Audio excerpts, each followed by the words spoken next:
Today we are looking at November 2015. This is AAA, Advanced Auditing and Assurance.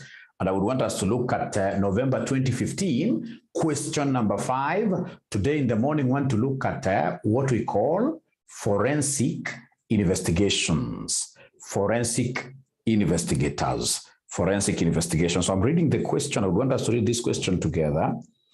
They are telling us there that you are a manager in an audit. Listen there. So you should own up your answers as you write. So I would do this and this if there are procedures. So you are the audit manager in an audit firm and doubles up as the head of the forensic investigations department. Your audit firm has recently been appointed for the auditors of Afro-Keen Manufacturers Limited for the year ending 31st December 2015. The directors of Afro-Keen Manufacturing Limited have contacted your audit firm regarding a suspected fraud relating to the company's payroll. So it's a payroll fraud scheme. It's a payroll fraud scheme. You have been assigned to undertake a forensic investigations and have held the preliminary discussions with the finance director of the company. The finance director suspects that the accountant who had been absent from work after the finance director queried the increasing cost of overtime and the casual workers' payments could be involved in some fraudulent activities. So they want us to do 3 things there, to describe 3 objectives of our forensic investigations. Describe 3 objectives of a forensic investigation. Number 2, to explain the procedure you would follow to gather evidence on the suspected payroll fraud. Number 3, assess how the code of ethics for professional accountants should be used in the process of the forensic investigation service to Afro-Keen Manufacturers Limited.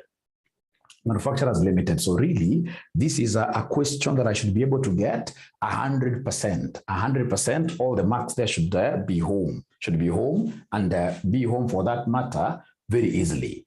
So then I have some document that I would want to share with you first of all here, and then we get to discuss. Of course, we are 100% ATD-CPA, CS, CFFE, college, 100% virtual. We don't have a physical presence. So here we are. What are forensic investigations?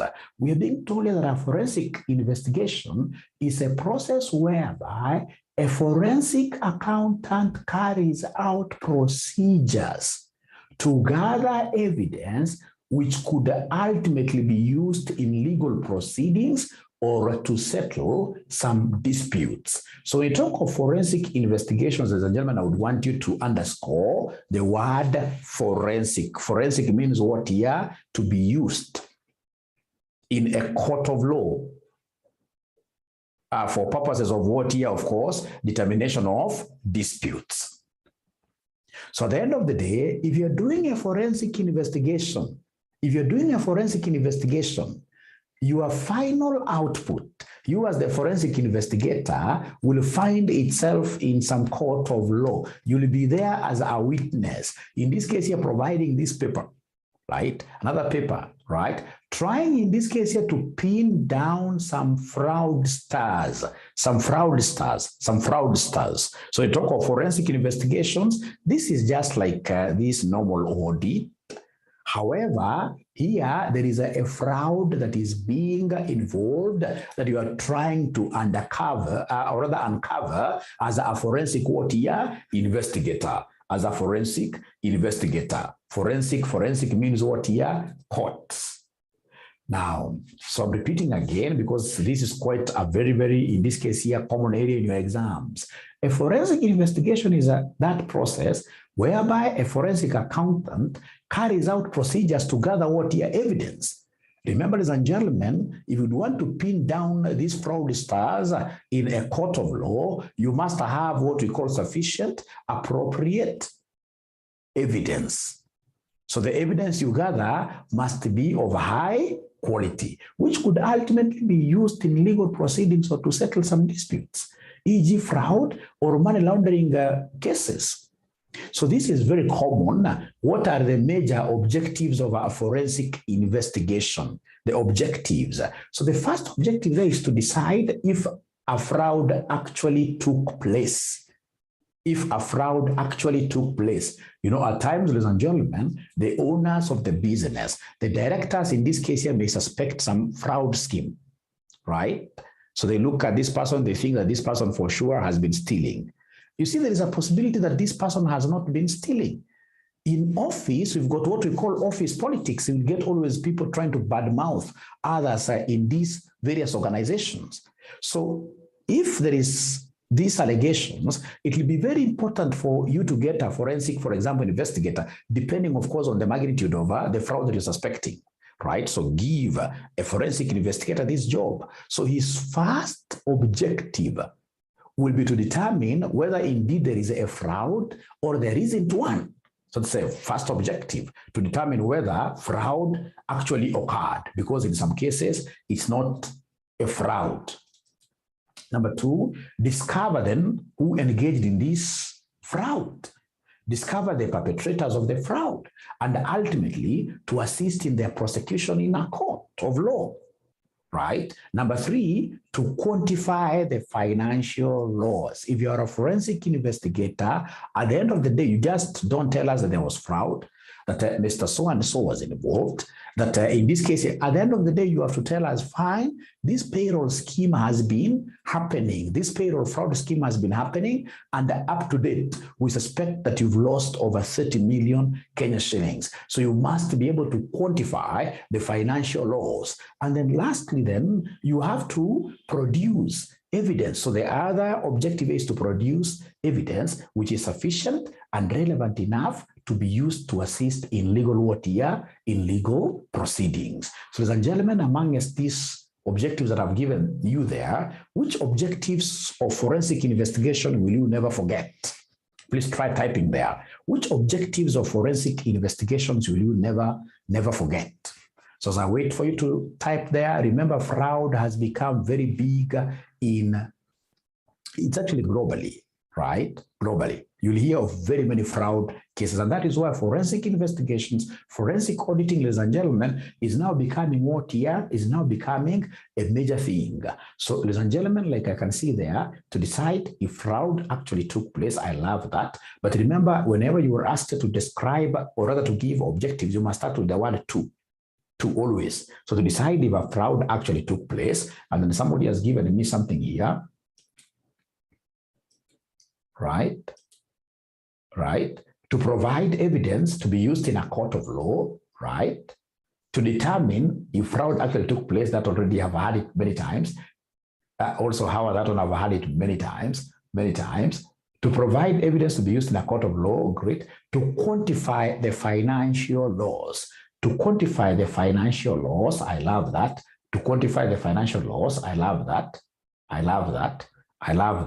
And of course, ladies and gentlemen, the other objective of this forensic investigation that is quite important, which you guys should also be able to remember, is to provide recommendations. You provide recommendations as to the fraud that happened, the weaknesses in internal controls that were exploited, so that in future, the same may not be repeated. So to provide recommendations to who? To management regarding how the fraud took place. And of course, whatever recommendations you give will be pertaining to the weaknesses that were exploited. And of course, now, given your recommendations, then the management will be able to do what you have to put in place adequate internal controls regarding that fraud scheme to ensure that the same does not happen in the future. Very, very important. Very, very important. We have another very important, in this case, ladies and gentlemen, objective here, which is to discover the perpetrators. These fraudsters, we need to bring them to book. We need to bring them to book.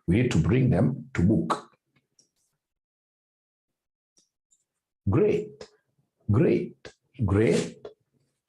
Now, from there, we have here procedures of accepting a forensic what here? investigation, procedures of accepting a forensic investigation. So if, for example, ladies and gentlemen, today you are Howard and Associates. So Howard and Associates has been auditing, for example, this particular company that they called Afrokeen.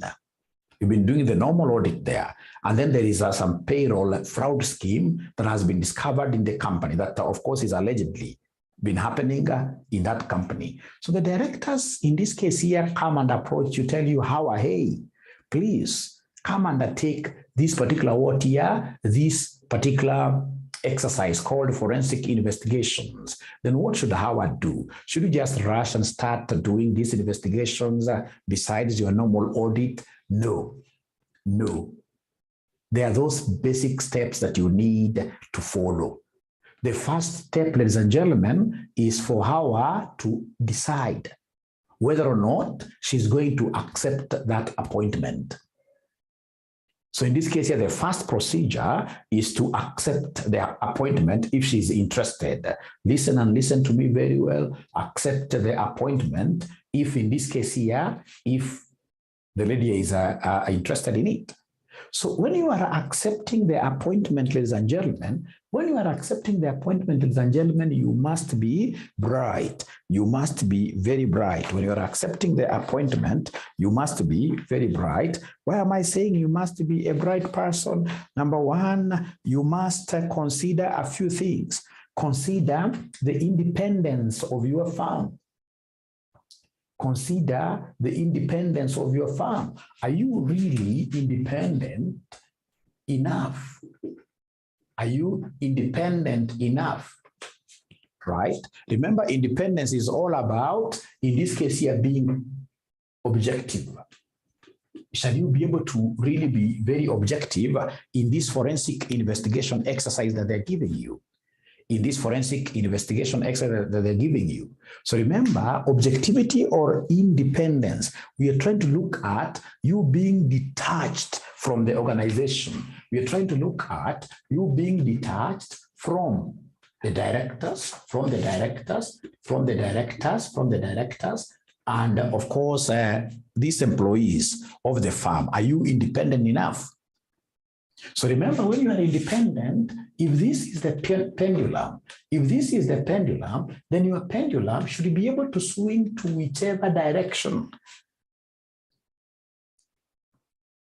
Don't say that these directors are, in this case here, the ones who are paying the piper, that have to sing to their tune. No, you have to be very objective, independent from them, so that should you collect sufficient evidence, in this case here saying that this fraud never took place, then ladies and gentlemen, I should be truthful enough and tell them, hey, you know what, it's this way. The evidence I collected shows nothing happened. If you are dependent on them, if you're going to sing their song, at the end of the day, you're going to pin wrong people, even at times, for a fraud that never took place, So you must be independent. And remember, we can only say that you are independent if you are good to go in terms of what here the independence frauds. In terms of the independence frauds. I know that you guys are quite good. You know what independence frauds are? Not frauds, but threats. Independence threats, sorry. So independence threats, remember, we normally use the acronym SURFACE. The acronym SURFACE, like that. Independence threats. So, of course, the first one is what we call the self-interest threat. The self-interest threat. The second one is what we call the advocacy. The third one is what we call the familiarity. And then we have what we call the intimidation. And then, of course, we have what we call the self-review threat. Self-review threat. Now, self-interest, ladies and gentlemen, this, of course, happens when you have some interest in this particular investigation that is happening. Assuming that one of these directors, or rather one of these perpetrators who is being accused is your friend, then you have an interest in the matter. You have an interest in the matter, right? You have an interest in the matter. So self-interest ensures, and gentlemen, that you really do not have any interest in the matter whatsoever, so that it will be fair enough. It will be fair enough, this particular exercise, when you're given to undertake it, right? And then we have what we call advocacy. Advocacy, if you have ever promoted, or championed the interest of your client, maybe outside there, right? Or even within this organization. So perhaps one day you are here saying that this finance director is a very nice guy, he's doing a very good job. So if you have ever promoted some position regarding a particular person, regarding a particular situation, ladies and gentlemen, and then now later on you're being called to come and do an investigation, there is no way you'll be independent. Already in this case, you took sides. People already know that you are here. You are here. So there is no way later on when you discover you are, or when you try to gather sufficient audit evidence, and you realize that this person stole, if you come to us and tell us ETC, or rather if you tell us that this man is good, we'll say, after all, this person, in this case here, they started working together long time. After all, this person has been saying very positive things about this perpetrator. So advocacy is all about you having, ladies and gentlemen, defended some position. For example, you went and said outside there, even on the media, that this company is so good, etc. So automatically you'll be considered to be the company's what here advocate.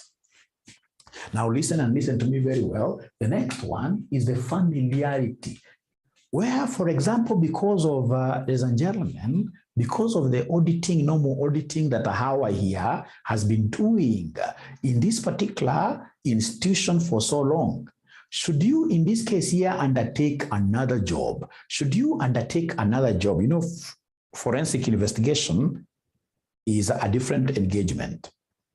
You may realize that now you start interacting with this director so often. And through these interactions, of course, your familiarity is going to be impaired. You'll be so familiar with these people. When you become so familiar with these people, I mean, it is your independence that will be impaired. Because now once you have become so familiar with them, so you become like family. And once you become like family, then you will not be independent. You would want to defend the position of these directors, for instance, so that at the end of the day, you end up crucifying people who are not supposed to be crucified, people who are as white as what here as cotton wool, right? So we have the concept of family. Familiarity is that aspect of being, or rather staying together for a long time, or doing so many things with these people until you get to talk so much. Remember, ladies and gentlemen, an auditor or an investigator should be able to exercise what we call professional what here, skepticism, where you doubt everybody. That is what helps. And once we become so familiar with each other, chances are I will not be that objective. I will not be independent. Now, from there, ladies and gentlemen, we have the concept of what here, intimidation. Intimidation is where we have now what we call, where we shall be under undue what here, under undue pressure to produce some particular type of outcome. Right? Remember, like the other day, we had this music copyright. Music copyright was being audited by who? By Ronalds and Associates. It's a practical case. You can even Google it up.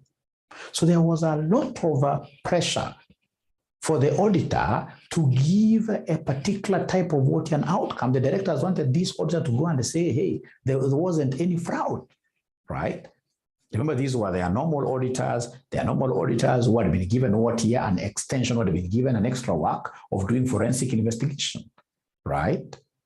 So should you feel really that the pressure you are getting is too much to lean on some particular outcome, you need to know that that one will compromise your independence. Your independence will be what here will be impaired. You would rather not accept that particular appointment. Or if you are already in it, consider doing what here is resigning. Consider resigning. So then we have self-review. Self-review, ladies and gentlemen, normally how does it happen? This self-review When, for example, you are doing the normal audit, you are, of course, in this case, you're producing what we call working papers.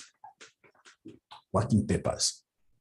So, for example, we produced a working paper regarding the payroll in the previous periods. And then later on, you're told in this case that there is this particular fraud, the payroll, there is this particular fraud payroll scheme that has been happening. So you may be forced, ladies and gentlemen, here to retrieve some of your working papers that you had produced earlier on. And then here you are trying to relook at them.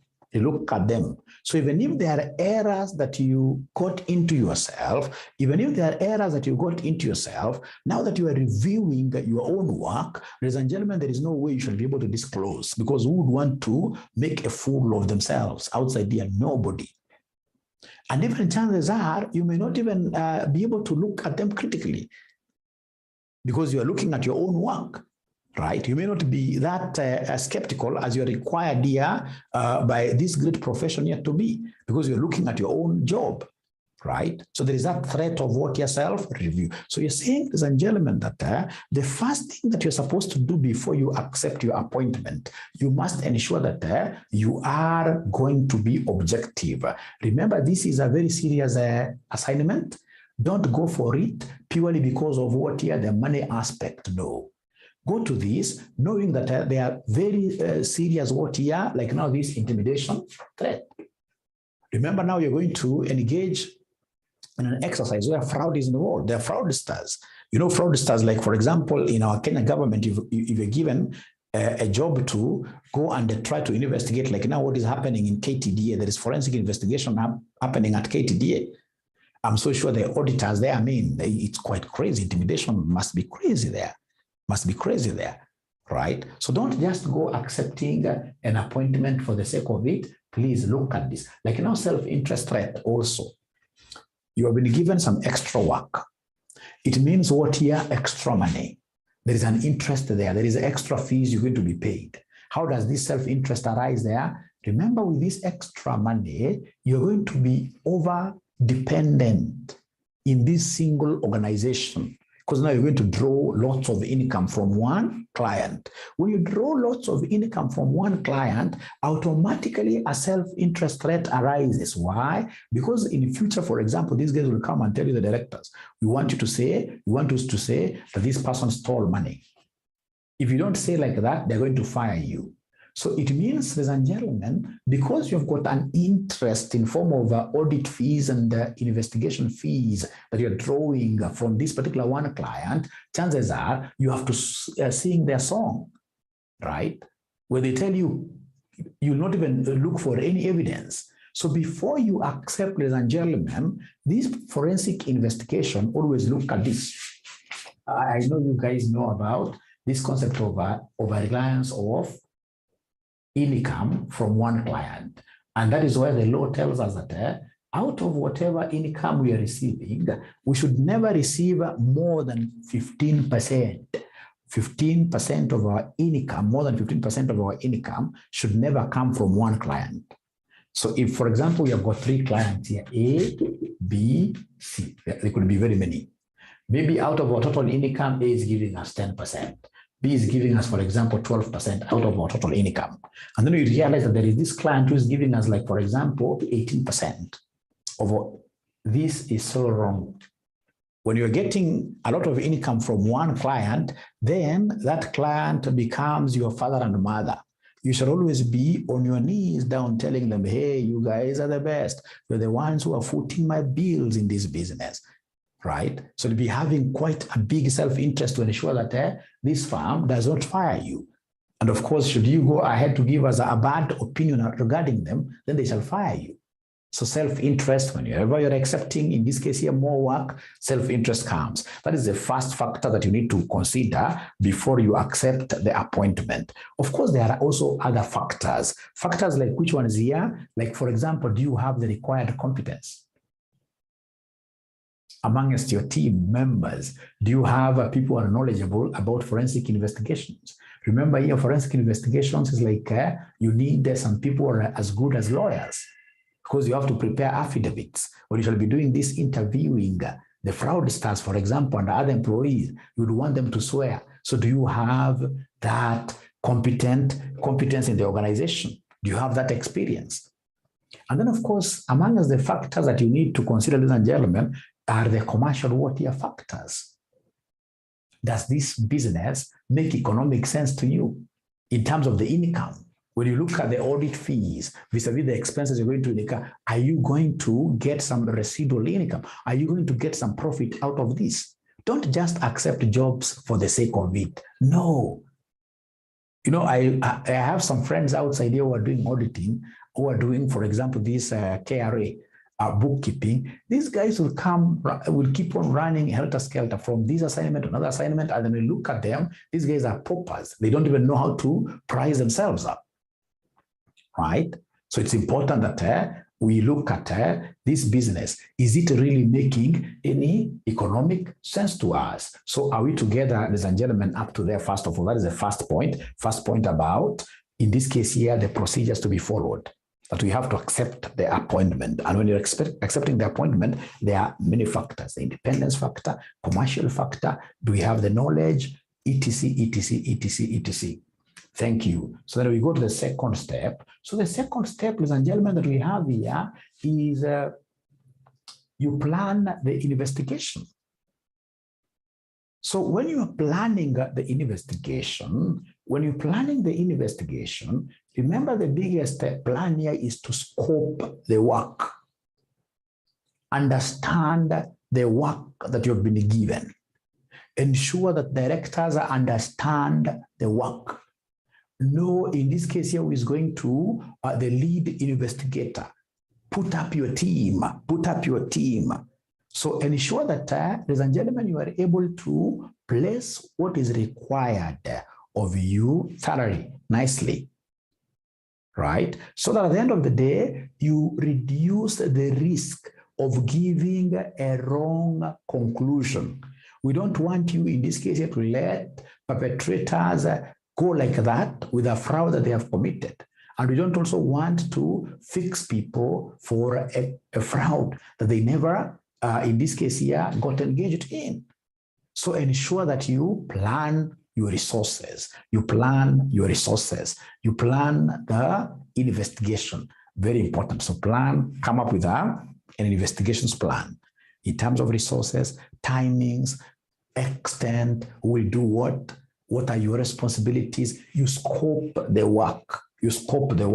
Very important. Number three, ladies and gentlemen, what do we have here in number 3? Of course, in this case here, once I've scoped the work, I know now I'm supposed to start, in this case here, giving opinions. Before I do that, then I have to gather evidence. So when I'm gathering evidence, ladies and gentlemen, remember in this case here, the investigator should collect or gather sufficient, appropriate evidence, which should be able to be used in a court of law. Remember, the evidence that you're going to gather here is not your normal audit evidence. This is this is evidence which should be admissible in a court of law.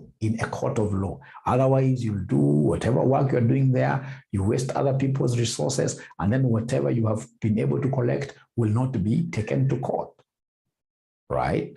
Will not be taken to court. So very important. From there, ladies and gentlemen, we go to the next one, which in this case here is now reporting to the appointing authority. So whatever conclusions you come up with, you must report to the appointing authority. Ladies and gentlemen, remember the people who gave you the assignment. You must call them into some meeting. Tell them that you guys gave me the job and here's your report. Give them a high-level summary. Give them, in this case, your documents that you would want them to go and read. Should they have any questions later, they should be able to call you again. So you must go back to the appointing authority, who could be the shareholders, directors, or whoever who gave you this job, to get your report.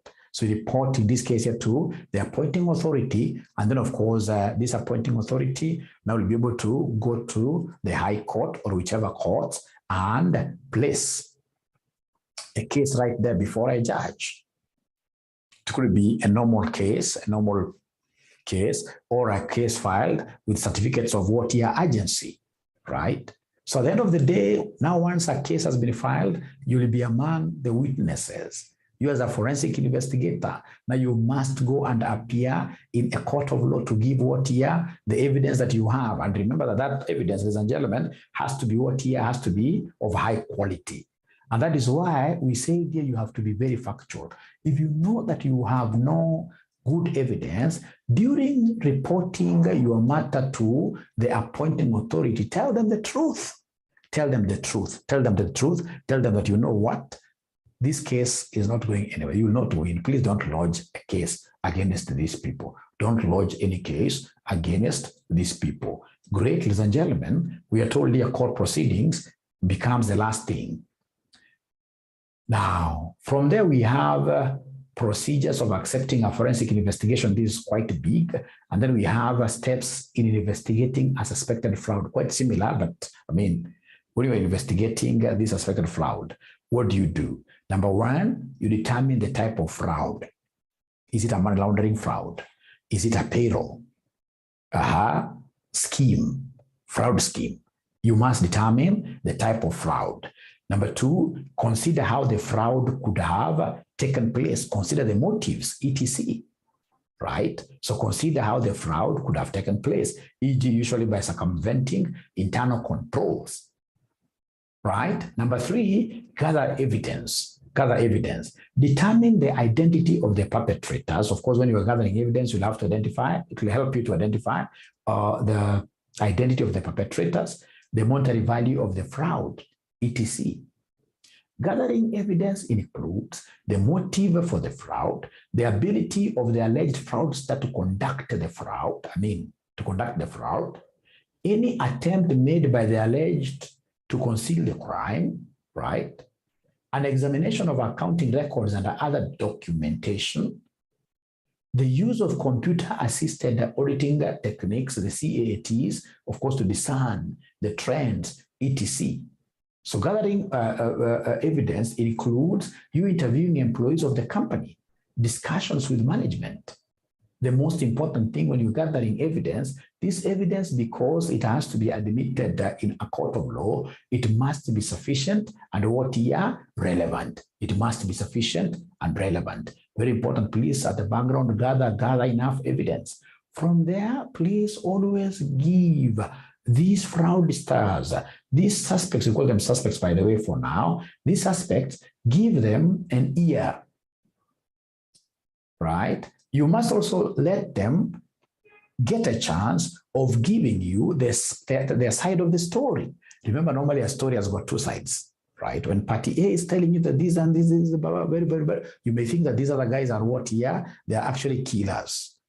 But it's important that you also get to listen to them. You'll be surprised when this other party comes, these suspects come, when they explain themselves, you'll be surprised. These guys are not involved at all, in this thing. So in this case, ladies and gentlemen, when you are doing these forensic investigations, it will be very important for you to do what here? It will be very important for you to interview these suspects. And then number 5, produce a report for management, summarizing all findings, concluding on the identity of the fraudsters, and then the amount of the financial loss suffered. This report is also likely to be presented as part of evidence during court proceedings.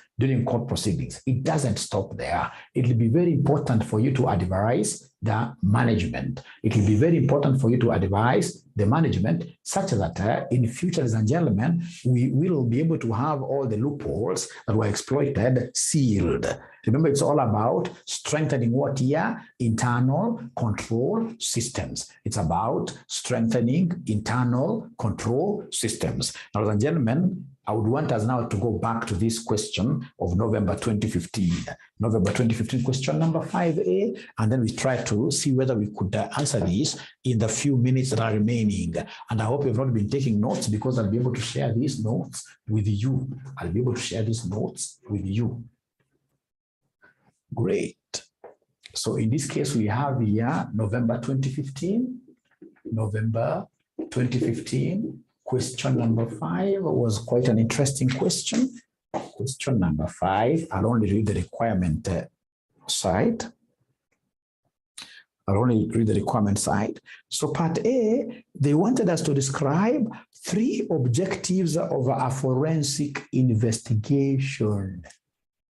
Number 2, explain the procedure you'd follow to gather evidence on the suspected payroll fraud. On the suspected payroll fraud. And then we have here, assess how the code of ethics for professional accountants should be used in the provision of the forensic investigation services to Afro-Keen Manufacturers Limited. So now we are the ones answering this. We start with the first one. Describe 3 objectives of a forensic investigation. Now, I should really be very quiet on this. 3 objectives of a forensic investigation. 3 objectives. We've done that before, but please don't get tired. No. And please don't look at your answers. Just try to type there very fast. To decide if a fraud actually took place. I love that. 2. Always ensure that you start with the word 2. To quantify the financial loss. To quantify the financial loss.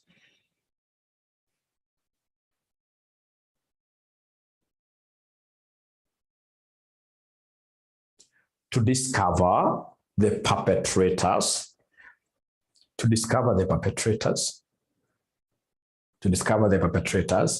To produce evidence which will be used in a court of law. But now remember, the key word there is describe. So of course, I'll write those small objectives and then I'll try to speak through those objectives.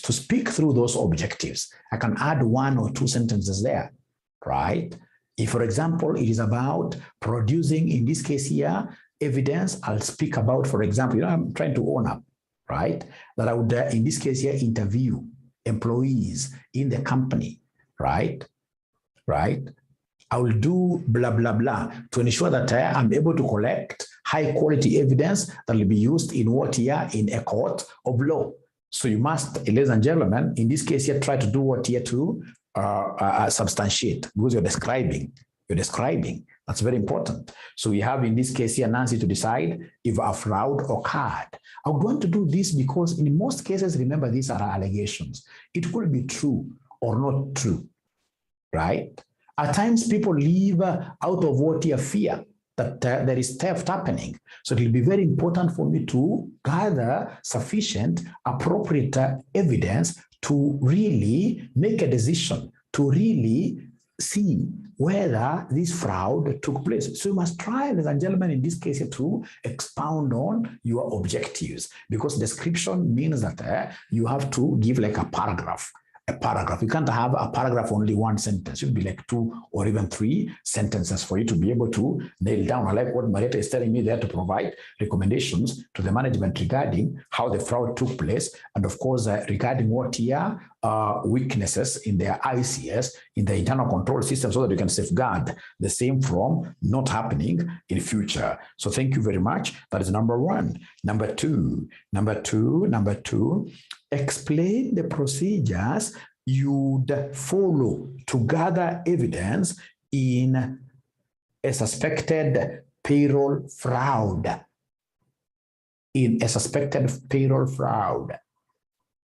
What procedures would you follow in gathering evidence in this suspected payroll fraud scheme?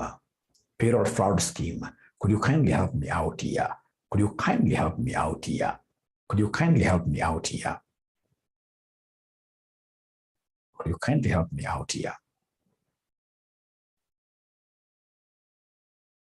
Mm-hmm. So how are we supposed to talk of the steps of forensic investigation?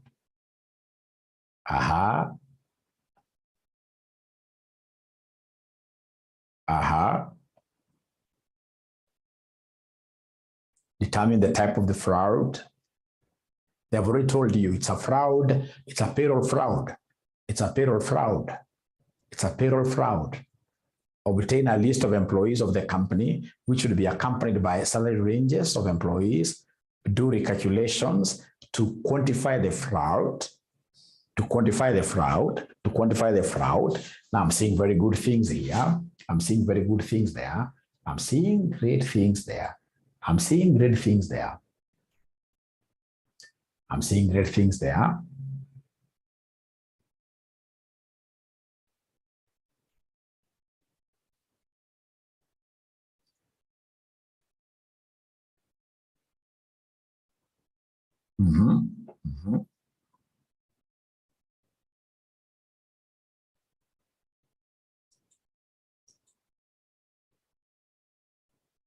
Doing background check on employees' files. On employees' files. Remember, these guys, ladies and gentlemen, they are quite specific. That they would want you to talk about, in this case here, what here the evidence, right? The steps, the procedures on gathering this particular what here, this particular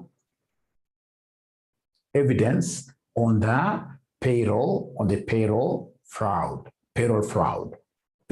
So what would you do like fast, what would I do? Like somebody has told me, for example, like obtain the various payrolls over the period. But this particular fraud, in this case here, happened, right? Very important. Try, in this case here, to get, apart from the payroll, I mean, do we have, for example, the contracts of these employees, right? If it is wages, what is, for example, the wages that are approved by directors, right? So somebody has told us there, when I'm trying, in this case here, to dig more, to be able to get this evidence, it will be very important that for us to do what here, to quantify, to recalculate the payroll amounts, right? Right? As an audit procedure I will follow, I would even want to trace these particular amounts here to the vouchers, which were raised, and to the amounts paid at the bank, isn't it?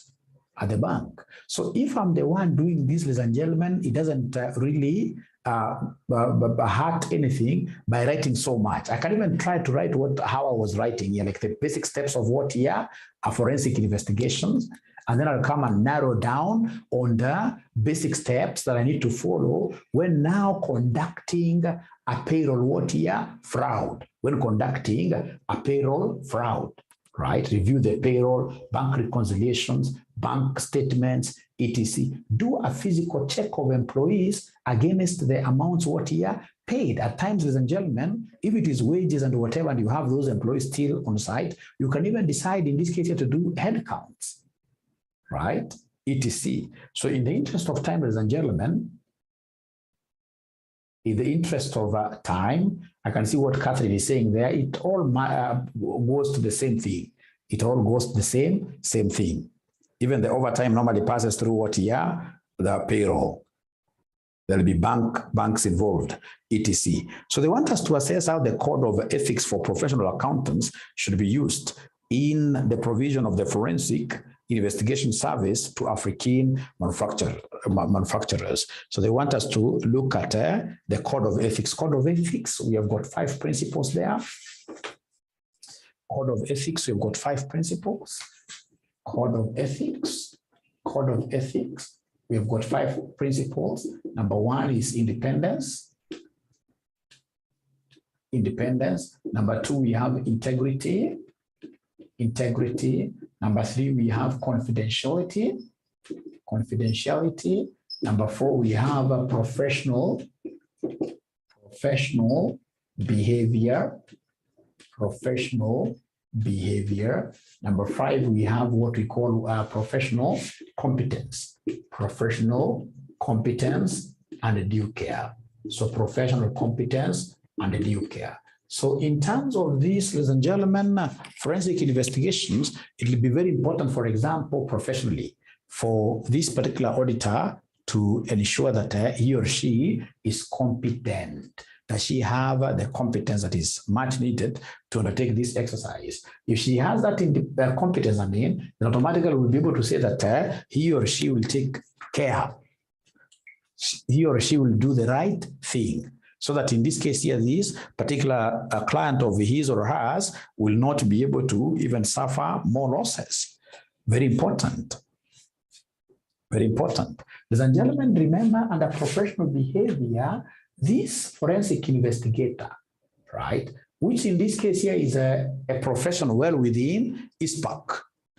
How you behave in whatever that you do should be able to give credibility, more credibility to, should be able to give more credibility to ISPAC, should be able to give more credibility to ISPAC.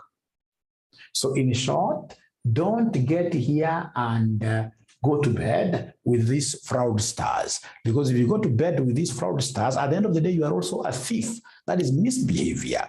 At the end of the day, you'll find your name in the media. And once it goes there, then people will start saying, hey, that's how accountants behave. ISPAC members are not so nice. So you are denting the image of accountants in the industry like that.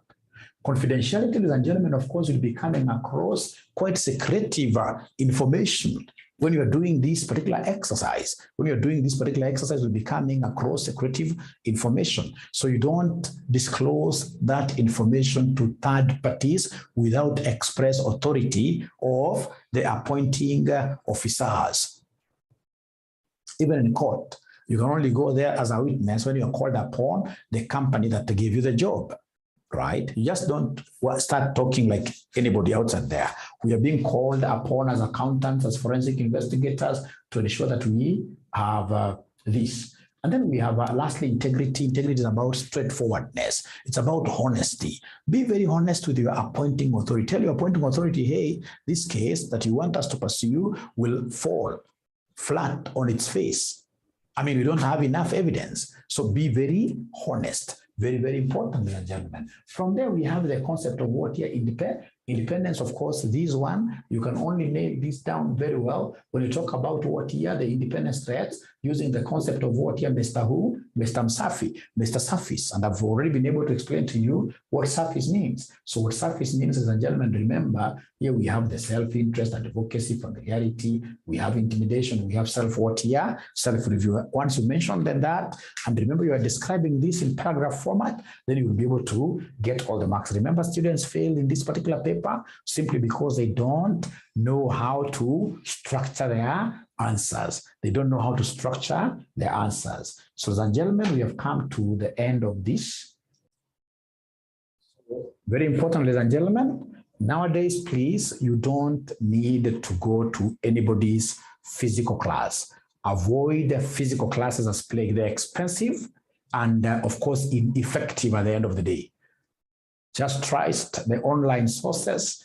Online, remember, ladies and gentlemen, way of teaching. Like, this video, you can post it, take notes you'd want to take, etc., etc. Things become what here, simple in the online platform. So remember, this is RCM Online College. We do not have any physical presence, but we are the biggest. We are the biggest online training institution that supports thousands and thousands of students across East Africa. So please, this is my YouTube channel. Ensure that you like it. Ensure that you like my posts, comment on my posts, ask questions there, right? And most importantly, subscribe. So thank you. I look forward to teaching you again in the near future.